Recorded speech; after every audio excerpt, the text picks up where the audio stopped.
সৌরজগতে চাঁদ, তারা, নক্ষত্র আরও কত কি আছে, তবে সৌরজগতের রাজা বলা হয় সূর্যকে।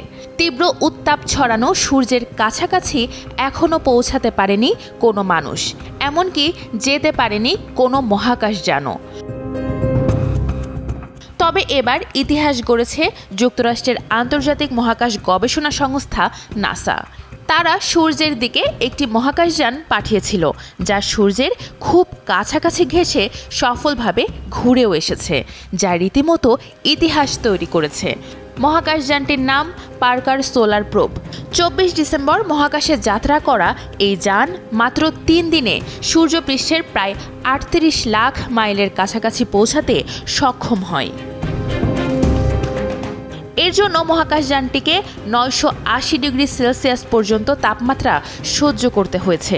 সূর্যের কাছাকাছি পৌঁছে মহাকাশযানটি নিরাপদ আছে এবং ঠিকভাবে তার কার্যক্রম চলছে তা বোঝানোর জন্য একটি আলোক সংকেত পাঠায় পৃথিবীতে। নাসা আশা করছে পার্কার সোলার প্রোব সূর্যের এতটা কাছাকাছি যাওয়ার ফলে এই নক্ষত্র সম্পর্কে নতুন তথ্য জানা যাবে। এসব তথ্য সূর্যের চারপাশের অতি উত্তপ্ত অঞ্চলকে বুঝতে এবং সৌর বায়ুর উৎস শনাক্ত করতে বিজ্ঞানীদের সহায়তা করবে।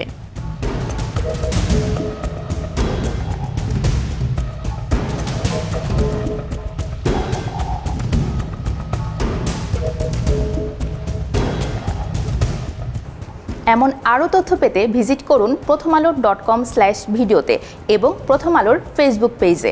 সাথে সাথে সাবস্ক্রাইব করুন প্রথম আলোর সব ইউটিউব চ্যানেলে। থাকুন ভালোর সাথে, আলোর পথে।